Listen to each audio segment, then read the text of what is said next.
Magandang araw mga kaibigan. Gusto ko kayong bigyan ng update tungkol sa kalagayan ni Pastor Apollo Kibuloy. Ito, may panibagong dagok na dumating na naman sa kanyang buhay at ito mas matindi. May panibagong warrant of arrest na na-issue ng korte laban sa kanya. At ang matindi dito dahil non-bailable, hindi siya pwedeng makapagpiyensa sa kasong ito. Okay, panoorin muna natin itong balita bago ako magbigay ng comment. Dante, saan nagugat ang kaso na yan? At yan ba ay pwede ring piyansahan? Monica, nag-ugat ang kasong ito matapos ngang magreklamo ang isang 17 gulang na babae ng umano'y mga pang-aabuso. Siya ay minaltrato, pinilit na magtrabaho at pinaniwalang ito ay bahagi ng kanyang paglilingkod sa relihiyon na pinangunahan ni Apollo Kibuloy. At ayon pa sa Department of Justice, Monica, walang piyansa itong kasong ito bilang paglabag sa ating anti-human trafficking law.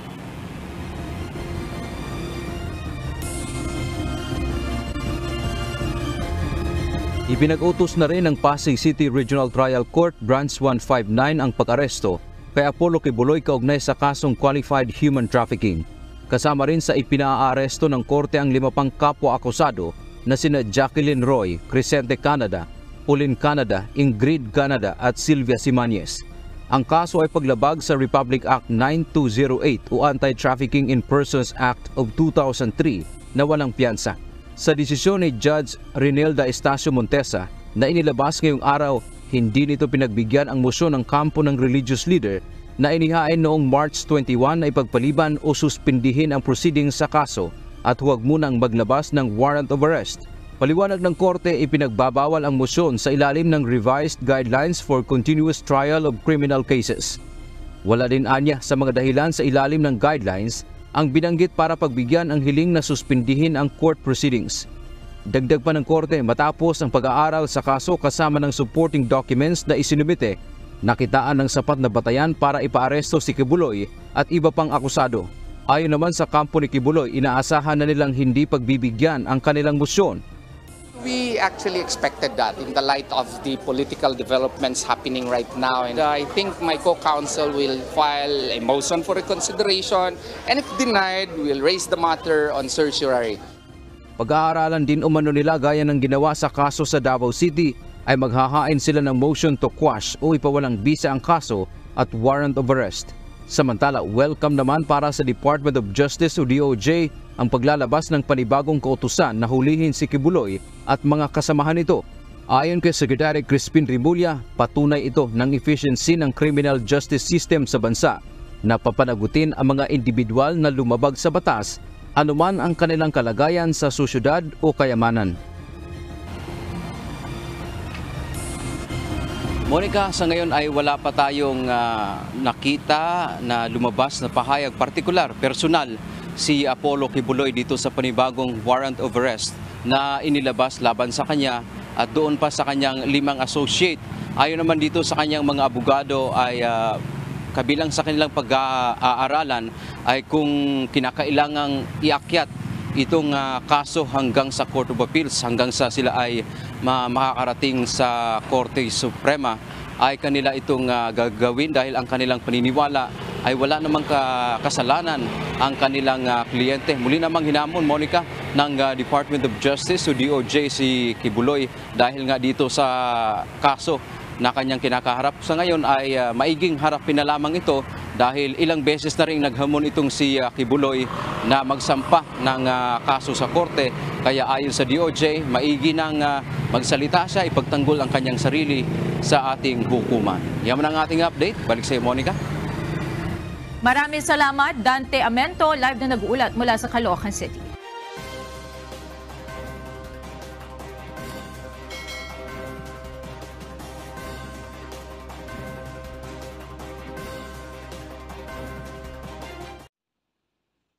So, yun po. Sa korte sa Metro Manila nag-issue ng warrant of arrest. Yung kaso is human trafficking. Matindi ang parusa dahil hindi pwedeng makapagpiyansa. At ngayon ko lang nalaman na akala ko marami yung nabiktima. Isang tao lang pala, isang 17-year-old na na nagreklamo. Tapos ito ata yung dinismiss, if I'm not mistaken the same ito yung dinismiss ng Davao City Prosecutor's Office noong 2020. Kaya lang binuhay, reverse ng Department of Justice yung dismissal ng prosecutor. Kaya ito, nabuhay. Kasong patay na, binuhay. At ang nakakapagtaka, ang krimen naganap doon sa Davao ay bakit dito sa Metro Manila ay final? Pasig ba yun o Pasay? Pasig ata, Pasig Regional Trial Court. So, yun po ang kalagayan ni Pastor Kibuloy na so lalong ngayon? Kasi yung unang warrant of arrest sa kanya na inisyu sa Davao is bailable offense.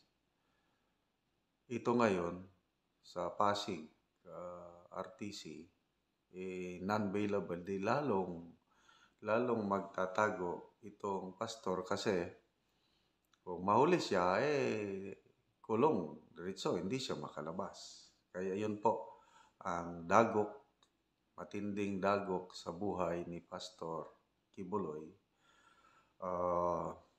May nabasa akong post ng isa sa mga abogado niya kanina kasi maraming nagbabash sa mga abogado bakit daw nila tinagurian sila ng mga defenders of the guilty. Bakit daw depensahan pa yung guilty person? Kaya yung payag ng isa sa mga abogado, si Atty. Torion ata ito, kalimutan ko yung pangalan, sabi niya na hindi pa namang guilty si Pastor Kibuloy. Nakitaan lang siya ng probable cause. Ang magdetermine ng guilt or innocence yung korte, hindi yung piskal. Ang nakita lang ng piskal o nakita ng DOJ, probable cause. Kaya nga, i-trial at depende sa desisyon ng korte, either guilty, yun na yung korte, magbigay ng verdict guilty or not guilty. Kaya lang, ang korte, 3 layers ang korte natin. So, regional trial court, pwede kang mag-guilty. Iakyat mo sa Court of Appeals. May mga kaso na ina-acquit ng Court of Appeals. O kung hindi man, pwedeng iakyat sa Supreme Court.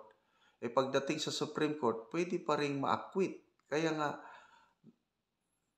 hanggat hindi dumarating sa Supreme Court, hindi pa natin pwedeng husgahan na guilty ang isang tao kasi ang final verdict yung Supreme Court.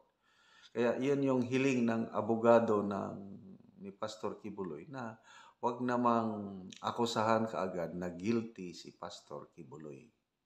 So, which I agree.